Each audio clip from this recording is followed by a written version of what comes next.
Cinta diri itu kemampuan.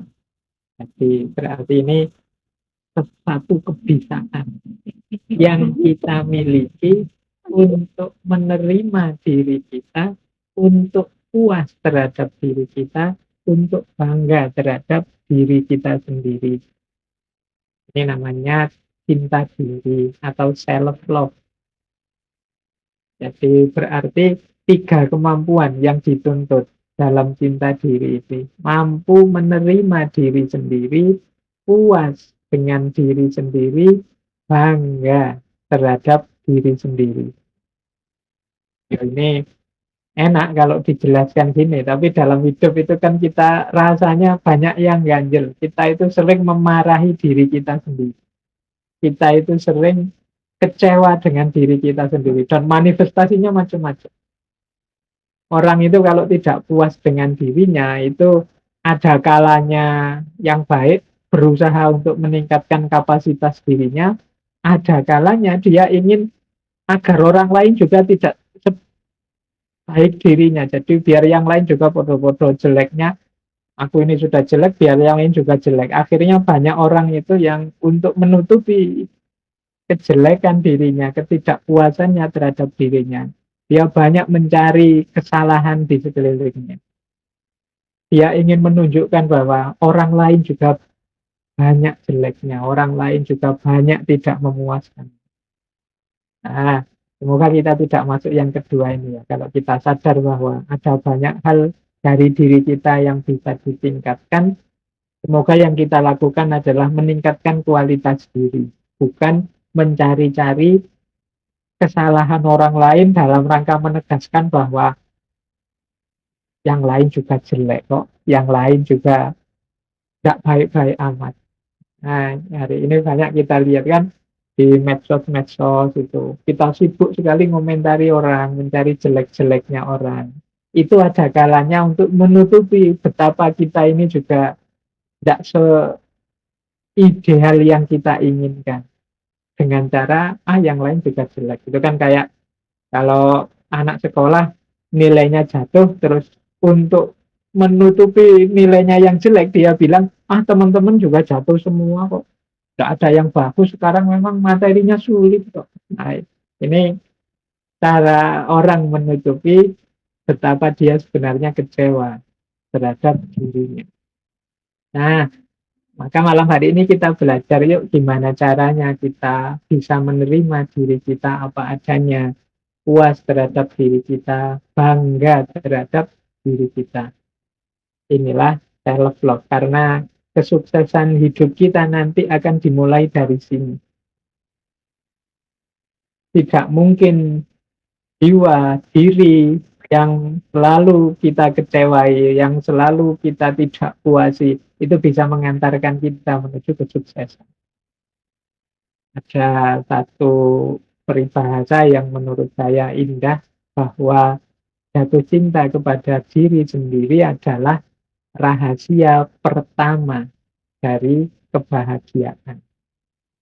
Jadi, sebelum kita jatuh cinta pada orang lain, yuk jatuh cinta dulu pada diri kita sendiri. Ini sebenarnya menarik kalau kita jelaskan ciri-ciri orang jatuh cinta, apa yang dilakukan orang yang jatuh cinta. Dulu kan kita jelaskan panjang lebar ini. Nah, berarti apa? Yang harus kita lakukan pada yang kita cintai, kalau itu yang kita cintai diri kita sendiri, yuk ayo kita lakukan pada diri kita sendiri. Dulu misalnya dijelaskan orang mencintai itu dasarnya knowledge, pengetahuan, kemudian respect, menghargai, kemudian care, peduli, kemudian responsible, tanggung jawab. Nah, ini kan kemarin kita pahami, ini kita lakukan untuk yang kita cintai. Kalau sekarang objek cinta itu diri kita sendiri, ya berarti ayo ini kita lakukan pada diri kita sendiri. Mari kita knowledge, mari kita pahami diri kita, mari kita hargai diri kita, mari kita peduli dengan kondisi diri kita, mari kita bertanggung jawab terhadap diri kita. Nah, itu ciri bahwa kita ini sedang mencintai diri. Ayo kita mulai ya latihan jatuh cinta yang pertama pada diri kita sendiri. Kuncinya nanti kita memperoleh kebahagiaan. Kalau dalam agama, yo, kalau kita selalu tidak puas terhadap diri kita, terhadap hidup kita, bagaimana kita bisa bersyukur? Kalau kita tidak bersyukur, bagaimana hidup kita bisa bahagia? Kalau kita tidak bahagia, bagaimana kita bisa mewujudkan target-target, capaian-capaian dalam hidup? Nah, ada teori seperti ini. Tanda-tanda orang yang cinta pada dirinya, orang yang punya kualitas self-love. Ini dilihat dari urutan zamannya. Orang yang mencintai dirinya itu, dia melihat masa lalu tanpa penyesalan. Melihat hari ini dengan rasa syukur dan melihat masa depan tanpa rasa khawatir. Kalau teman-teman punya kualitas ini, mungkin tenang hidup. Hari ini melihat masa lalu dan tidak menyesal. Lupa kan di masa lalu kadang-kadang kita melakukan salah, melakukan dosa. Iya, tidak menyesal itu dalam arti itulah yang kemarin aku lakukan, aku terima. Sekarang akan aku perbaiki. Ternyata aku masih kurang di sini, aku masih lemah di sini. Aku terima situasiku itu dan aku perbaiki sekarang. Kan banyak orang yang hidupnya murung terus, gelisah terus karena menyesali masa lalu. Orang yang semacam ini kan orang yang tidak bisa menerima bahwa kemarin itu aku salah, kemarin itu aku begitu, aku harusnya tidak begitu, aku harusnya. Jadi dia hidupnya kacau hari ini karena apa? Menyesali masalah. Dan kalau cuma disesali hanya akan menggelisahkan. Kita terima, wong dia sudah terjadi. Kalau orang Jawa itu punya prinsip rilo lan rilo. Ya sudah, kita relakan yang sudah terjadi. Yang memang bisa diperbaiki, kita perbaiki. Yang keliru-keliru, kita benarkan lagi. Ini namanya melihat masa lalu tanpa penyesalan. Kita sering mencela diri kita, memarahi diri kita gara-gara masa lalu ini. Kenapa aku dulu lemah, kenapa aku dulu pengecut, kenapa aku dulu tidak pemberani, kenapa aku dulu kok tidak serius belajar. Nah, ini kalau kita bawa sampai hari ini, itu kita akan gelisah sendiri. Hidup kita tidak akan tenang, tidak akan nyaman. Salah satu indikasi bahwa kita tidak mencintai diri kita.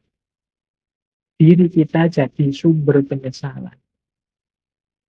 Nah, yang kedua, melihat hari ini dengan rasa syukur. Jadi, menghadapi hidup ini, segala dinamikanya kita syukuri.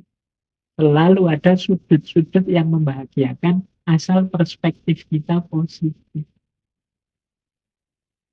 Kalau kita ujian kok tidak lulus, oh berarti memang disuruh belajar lagi. Berarti kemampuannya belum cukup. Alhamdulillah loh masih ada nilainya misalnya. Nah, ini jiwa yang bersyukur. Kok melakukan apa gagal, berarti harus berusaha lagi, harus berupaya lagi. Jadi memang kemampuanku hanya sampai ini, harus di-upgrade lagi. Yang sudah aku peroleh, aku syukuri. Yang belum, aku kembangkan. Ini menghadapi hidup dengan rasa syukur. Dan melihat masa depan tanpa rasa khawatir. Ini juga sering mengganggu hidup kita. Kuliah jadi tidak serius karena mikir, aduh Pak, saya kuliah kok jurusannya jurusan ini ya, besok masa depanku kayak gimana. Nanti kita berkaca lihat diri kita, aduh Pak, wajahku kok kayak gitu ya, kira-kira ada enggak yang mau sama saya ya nanti ini. Jadi kita khawatir masa depan terus. Pak, saya itu kan cuma lulusan ini, nanti paling pekerjaannya ya seputar-seputar karir di situ. Bisa enggak ya saya jadi orang kaya besok itu, padahal saya pinginnya punya rumah, punya mobil, punya khawatir lagi kita. Banyak sekali kita khawatir. Pak, saya nanti kalau punya anak kira-kira bisa didik enggak ya Pak? Yo, saya ini orang kayak gini loh. Anakku niru aku kan susah saya nanti Pak. Gelisah lagi. Banyak hal yang enggak penting yang masih jauh, masih di luar jangkauan kita gelisahkan, kita khawatirkan. Ini di antara ciri kita tidak puas dengan diri kita. Kita belum mencintai diri kita. Maka teman-teman yuk mulai hari ini kita cintai diri kita. Yang sudah berlalu kita relakan, yang masih keliru-keliru kita perbaiki. Yang sudah jalan itu tidak kita posisikan sebagai sumber penyesalan, tapi kita jadikan sumber pelajaran. Problem apapun yang kita dapat, kita terima hari ini, kita iringi dengan rasa syukur bahwa oleh Allah kita masih diberi daya, kekuatan, umur, teman, dukungan dari mana-mana untuk menyelesaikan banyak problem-problem kita. Tinggal kita mau atau tidak. Nah, ini hidup yang bersyukur. Untuk masa depan, pasrahkan semua pada Allah. Yang penting hari ini kita hidup dengan the best version of diri kita. Jadi versi terbaik diri kita, kita wujudkan hari ini semampu kita. Versi terbaik saya itu Pak, sudah mau sholat 5 waktu sekarang, meskipun masih bolong-bolong. Nah itu kan kuatnya saya hari ini masih itu. Semoga besok lebih baik lagi, lebih baik lagi. Nanti hasilnya di masa depan apa?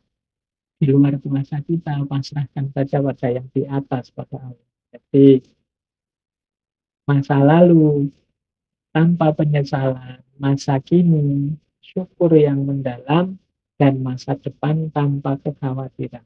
Ini menunjukkan kita puas dengan diri kita. Indikasi bahwa kita mencintai diri.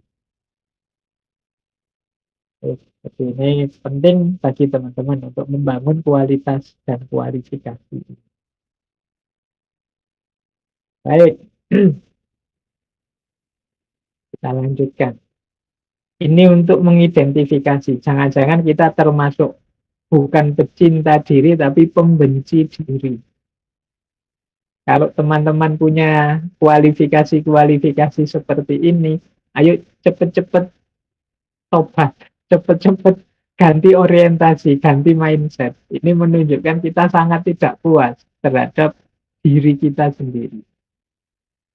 Yang pertama apa? Orang yang membenci diri itu dia terlalu fokus pada hal-hal yang negatif. Atau cara berpikirnya sering pesimis. Meskipun mengalami hal yang baik, itu tapi sudut pandangnya selalu sudut pandang yang negatif. Misalnya apa lah, lulus dengan ujian atau kumlot, itu pun dia wah kumlot ya buat apa Pak, nanti setelah ini mau kerja di mana, aktivitas apa, saya juga tidak tahu. Ini yang dilihat dia sudut negatifnya terus. Padahal dia dapat kelimpahan luar biasa loh, dapat nilai paling tinggi kumlot itu. Tapi ya dia masih sambat, masih mengeluh. Bisa misalnya kumpul-kumpul dengan teman-teman, seneng ngopi-ngopi, itu kan menggembirakan, membahagiakan. Tapi dia mungkin lihat sudut pandang yang negatifnya. Kalau kita kayak gini terus, ini gimana masa depannya Indonesia? Misalnya, ya, pokoknya mikirin negatif, terus pesimis, terus. Alhamdulillah sudah sadar mau sholat, misalnya ibadahnya lengkap, itu pun dia masih pesimis. Ibadah seperti ini yo belum mesti diterima sama Allah. Itu jadi mikirnya terus negatif lagi. Pokoknya mikirnya nyari sudut-sudut yang negatif terus. Pesimis terus. Ini kalau diajak ngomong mesti tidak enak orang yang serba negatif. Jadi kalau kita punya karakter ini, jangan-jangan kita mindset kita adalah self-hatred, pembenci diri. Kita tidak pernah bersyukur mesti. Kita isinya mengeluh terus. Karena yang kita lihat sudut negatifnya.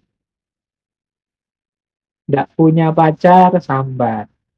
Punya pacar, ya sambat. Uangnya banyak, sambat.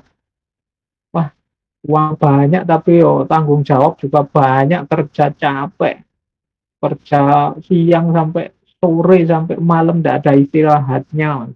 Masih sama. Dapat pekerjaan, ya sampai mengeluh. Apalagi tidak dapat pekerjaan. Nah, ini cara berpikir negatif pesimis. Jadi diri kita ini tidak ada baiknya sama sekali, wong yo. Teman-teman membacanya secara negatif terus. Yang kedua, self hatred itu suka bandingkan dengan orang lain. Biasanya ya orang lain yang lebih sukses, orang lain yang dianggapnya lebih berhasil. Jadi, selalu bilang, wah enak sampean, wah lebih bagus sampean, wah lebih, pokoknya selalu melihat orang itu sebagai lebih tinggi, lebih sukses, lebih berhasil dibandingkan aku. Nah, ini juga self hatred mindset, cara berpikir yang membenci diri. Pokoknya melihat orang lain itu rasanya enak saja, sementara hidupku ini kok susah terus ya. Nah, ini kemungkinan self hatred. Kita tidak tahu betapa anugerah Allah pada diri kita ini sebenarnya sangat banyak. Yang ketiga, tidak pede, tidak percaya diri. Nah, kalau ini juga mungkin teman-teman sering ngalami juga. Padahal bisa loh kalau mau. Padahal mungkin saja loh kalau serius. Tapi kita lebih memilih, aku ini apa sih? Aku ini tidak penting, aku ini. Nah, itu nanti self-hatred mindset. Kemudian yang keempat, eh, karena dia tidak pede, kalau ada orang muji dia, itu dianggapnya bohong, dianggapnya manipulasi, atau dianggapnya tidak tulus.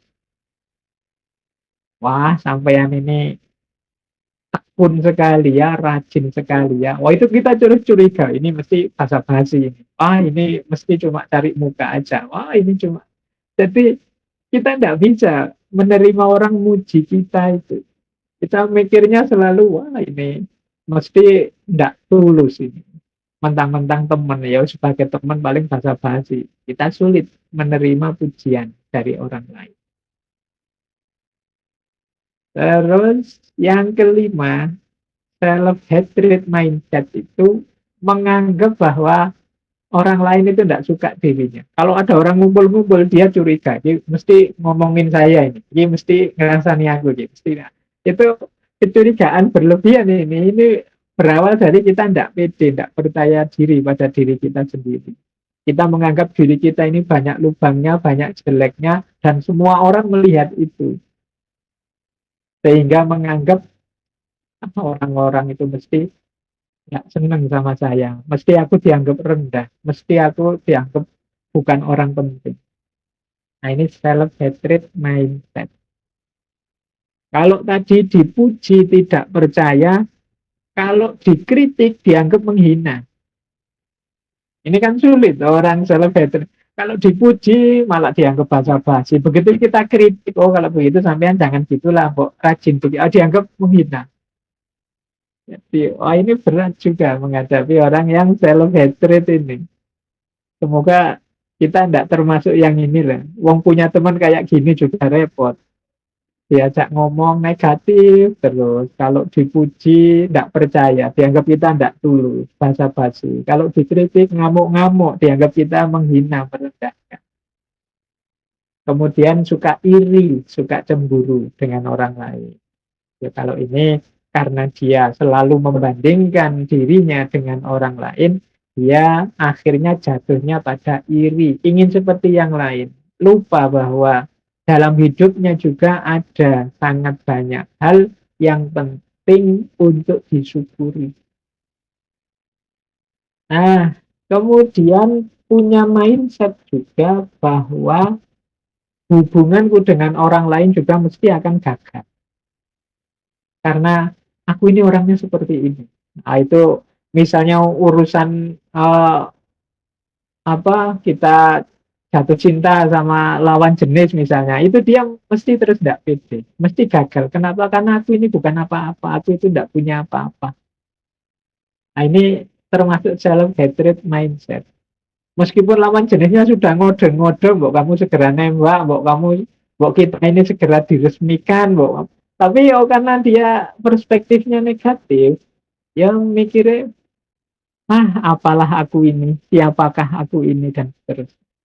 Akhirnya ya enggak jalan-jalan. Ya nanti kalau ditembak duluan sama yang lain, ya jangan nangis, wong. Sudah dikasih kesempatan, kamu enggak maju-maju.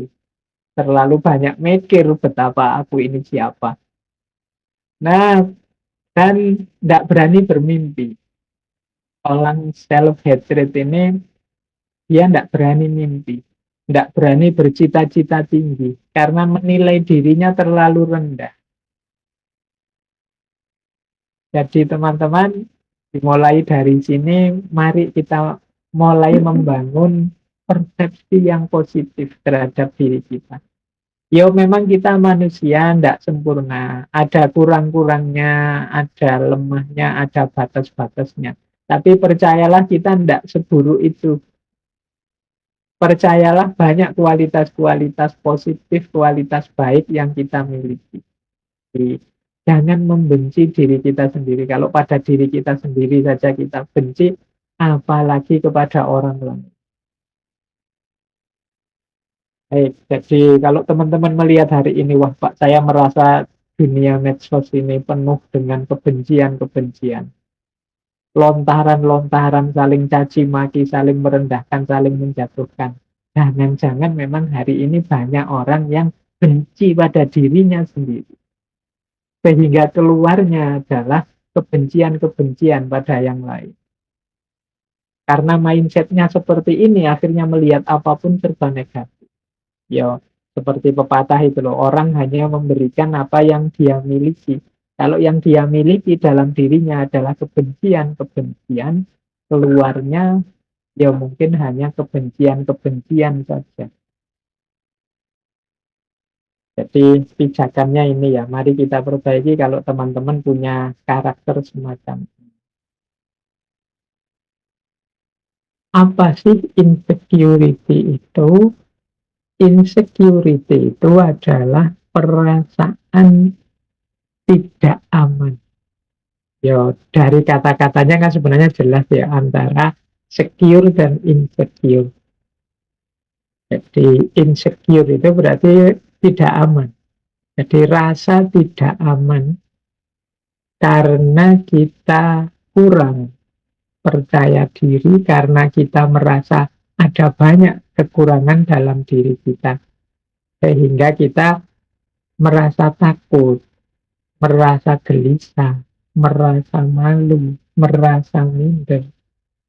Jadi diawali dari rasa bahwa saya itu banyak kekurangannya Pak, saya dalam banyak hal tidak bisa apa-apa, saya itu siapa sih, dan lain sebagainya.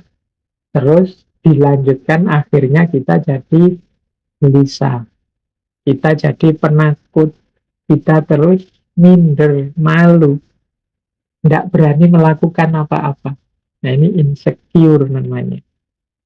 Ini sebenarnya ya melanjutkan tema-tema kemarin sebenarnya, ketika ada orang yang karena insecure mungkin jatuh pada people pleaser, menyenangkan orang saja. Dan juga menunjukkan orang yang insecure ini sulit dia mencintai dirinya, self love, karena dia merasa dirinya ini banyak sekali kekurangannya, banyak sekali hal-hal yang menurut dia buruk, jelek. Apa sih aku ini? Nah, itu kan banyak ya anak-anak hari ini misalnya pakai istilah, wah apa sih aku ini kan hanya kayak remahan rengginang saja yang sudah mau dibuang. Nah itu sebenarnya indikasi rasa tidak nyaman, tidak terlalu suka dengan dirinya. Ini namanya insecure. Saya tidak tahu di antara teman-teman yang aktif ikut ngaji ini ada ndak yang punya rasa insecure sangat akut, sangat berat. Karena kalau rasa insecure-nya sangat berat, ya nanti kita butuh psikolog, butuh psikiater. Tapi ya wajar kalau dalam dosis yang biasa, kadang-kadang kita ya punya minder sedikit dalam hal tertentu, tidak percaya diri, tidak masalah, asal tidak berlarut-larut. Yang jadi masalah itu kalau insecurity kita terlalu over, jadi terlalu terlalu minder, terlalu malu, akhirnya menganggap dirinya itu sama sekali tidak ada kualitasnya apa-apa. Ya, pasti orang yang insecure-nya terlalu dalam itu dia sulit untuk mencintai dirinya. Kalau sulit untuk mencintai dirinya, ya sulit nanti lanjutannya untuk produktif, untuk jadi sesuatu. Seperti minggu lalu saya sebut, sulit jadi manusia yang otentik, jadi dirinya sendiri. Karena dia sendiri tidak percaya pada dirinya. Itulah insecurity. Nah, sekarang kita lihat manifestasinya. Orang-orang insecure itu biasanya kemudian punya 5 ciri ini dalam keseharian. Mari kita bantu kalau ada teman-teman yang terjebak di dunia insecurity ini. Yang pertama apa? Biasanya dia tidak ingin keluar dari zona nyaman. Diajak apa-apa susah. Jadi maunya ya seperti itu saja. Hidup begini saja. Aku jangan diajak apa-apa. Jangan diajak aktivitas ini, aktivitas itu yang selama ini belum pernah aku lakukan. Karena aku takut gagal, karena aku takut tidak mampu, karena aku takut tidak bisa. Jadi akhirnya apa? Dia tidak ingin keluar dari zona nyaman. Dia stuck di situ terus. Nah, itu ciri-ciri berarti kemungkinan dia memang punya sindrom insecurity. Perlu dibantu bareng-bareng untuk menumbuhkan rasa percaya dirinya. Yang kedua, biasanya cirinya yang lain suka membandingkan diri dengan orang lain dan memandang rendah dirinya sendiri. Nah, ini 2 dan 3 ini sekaligus. Jadi setelah banding-bandingkan itu biasanya justru menganggap dirinya, aku dibandingkan kamu tidak ada apa-apanya. Kamu sih enak, kalau aku orang miskin tidak seperti kamu. Kamu sih enak, aktif, kalau aku orang bodoh tidak seperti kamu. Kamu sih enak. Selalu begitu, membandingkan dirinya dengan orang lain dan memandang rendah dirinya sendiri. Nah, ini ciri-ciri insecure biasanya. Dia yang tidak nyaman, tidak puas dengan dirinya sendiri. Ini penting kita amati orang-orang sekeliling kita. Kalau kita punya teman yang seperti ini, atau jangan-jangan kita sendiri yang seperti ini, ayo bareng-bareng kita menumbuhkan rasa percaya diri. Karena percaya diri itu nanti akan jadi kunci kesuksesan keberhasilan kita. Kesuksesan keberhasilan kita itu prasyarat bagi kesuksesan dan keberhasilan ranah yang lebih besar. Kesuksesan keluarga, kesuksesan bangsa, negara, agama, dan lain sebagainya, itu kan harus diawali dari kesuksesan keberhasilan kita sebagai individu. Kalau kita sebagai individu menganggap diri kita bukan apa-apa, menganggap diri kita terlalu rendah, terlalu lemah, ya sulit nanti kita sebagai pribadi sukses. Kalau sebagai pribadi kita tidak sukses, bagaimana kita sukses dalam keluarga? Bagaimana lebih besar lagi sukses dalam negara, sukses dalam agama, dan lain sebagainya. Nah, kita cermati gejala-gejala ini, semoga tidak banyak ada dalam diri kita. Kemudian kadang-kadang ada manifestasi yang unik, yaitu biasanya orang seperti ini senang dipuji dan mencari cara agar kehadirannya diakui. Mungkin dia melakukan hal-hal yang membuat dia dipuji. Mungkin dipuji karena, wah kamu sabar sekali ya jadi orang, wah kamu pemurah sekali, wah kamu. Dia akan melakukan apapun yang memungkinkan orang mengakui keberadaannya dan memuji diri. Kadang-kadang terasa agak dibuat-buat atau terasa dipaksakan. Ini menunjukkan bahwa dia sangat terobsesi untuk agar diakui oleh lingkungan sekeliling, entah dengan cara apa. Nah, ini mungkin ciri-ciri orang yang justru insecure.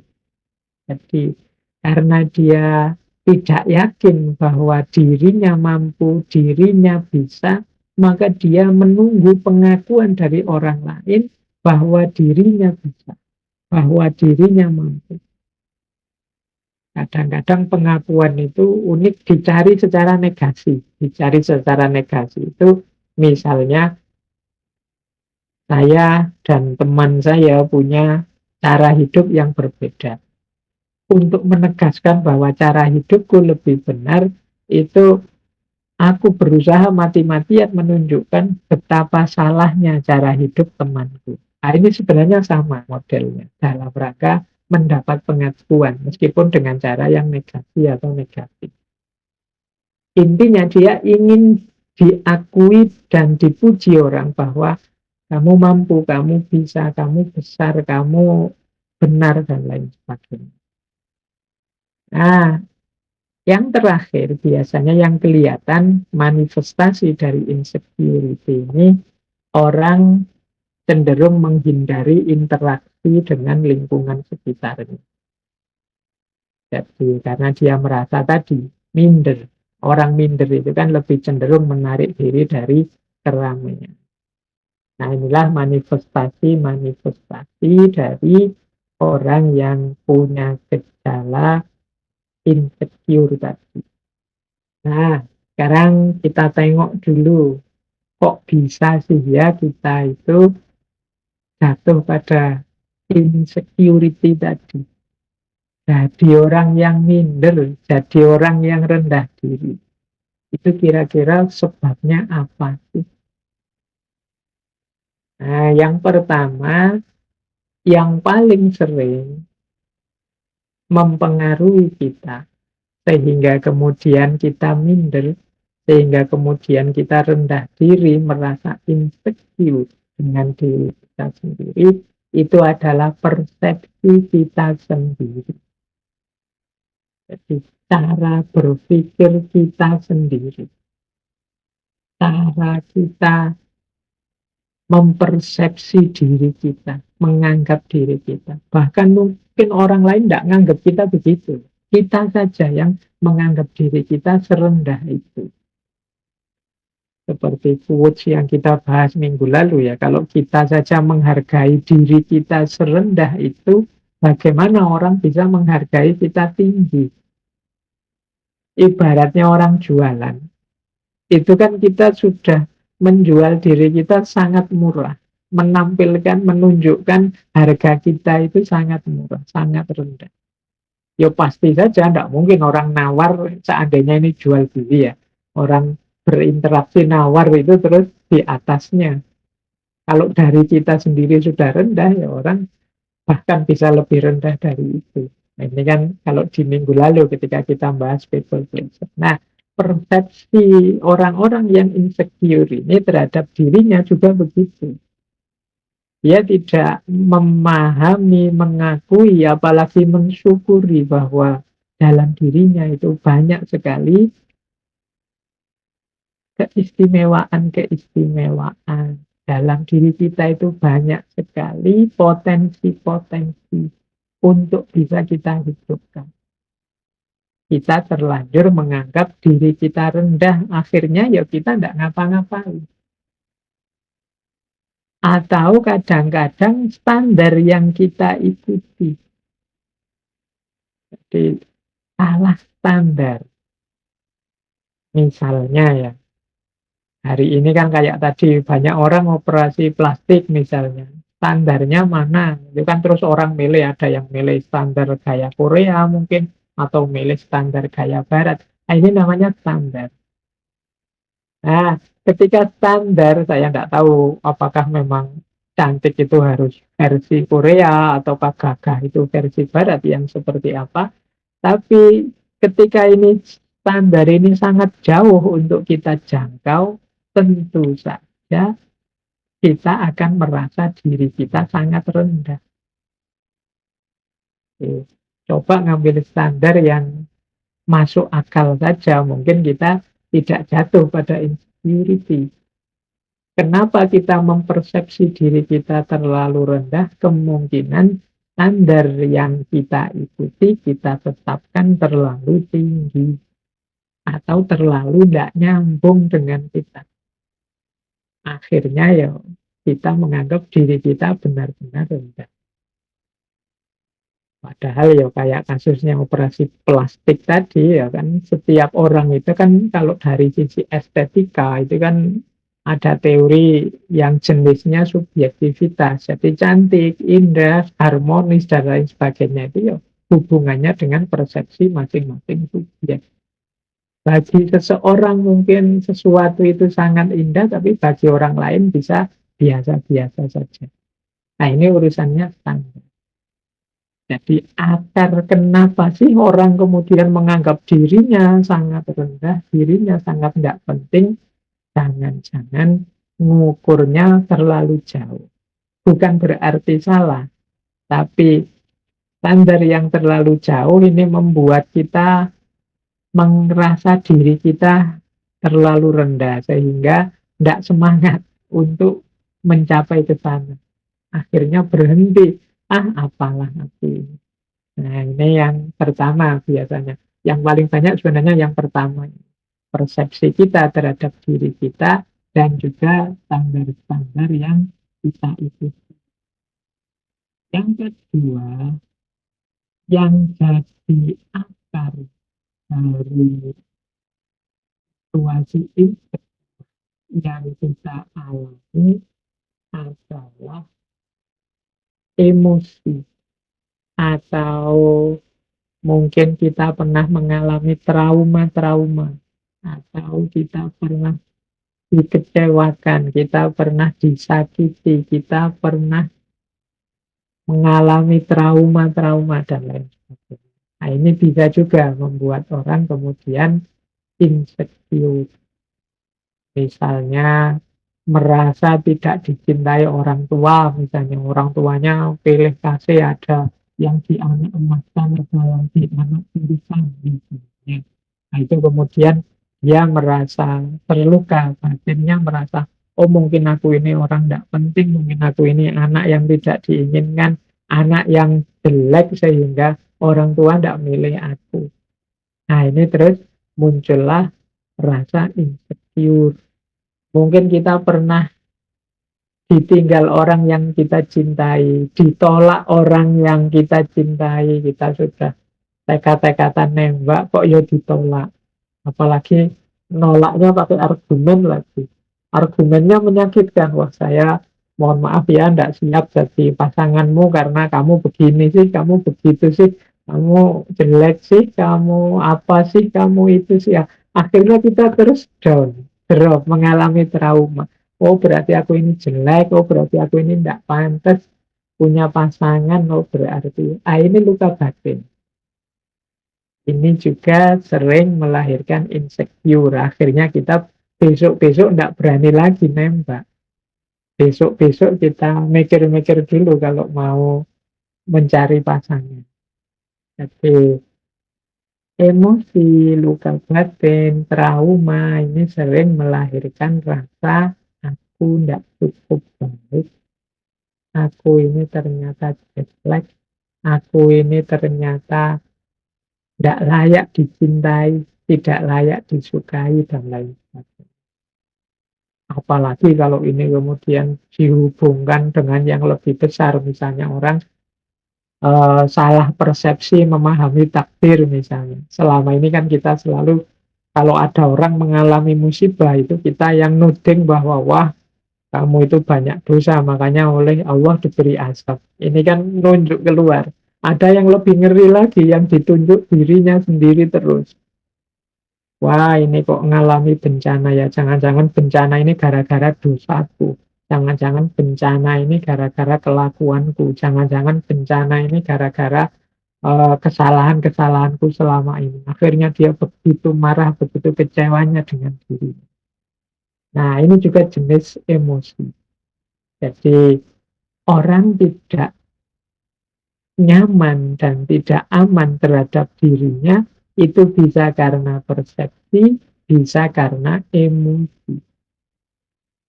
Kalau persepsi tadi ya pikiran-pikiran kita sendiri. Kalau emosi itu muncul dari trauma-trauma, luka-luka batin yang selama ini mungkin kita alami.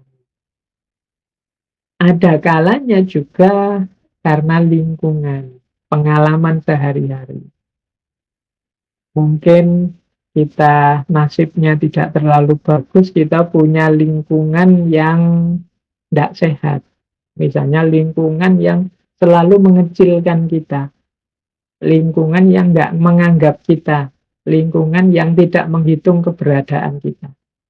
Nah, ini juga membuat kita terus jadi minder, merasa kecil. Sejak kecil misalnya, kalau kita usul selalu dibantah, selalu ditolak. Sejak kecil misalnya kalau kita melakukan sesuatu selalu ditertawakan, tidak pernah dihargai. Nah, ini juga jadi akar munculnya insecurity. Di lingkungan sekeliling itu bisa membentuk pola pikir aku ini rendah, aku ini lemah, aku ini inferior.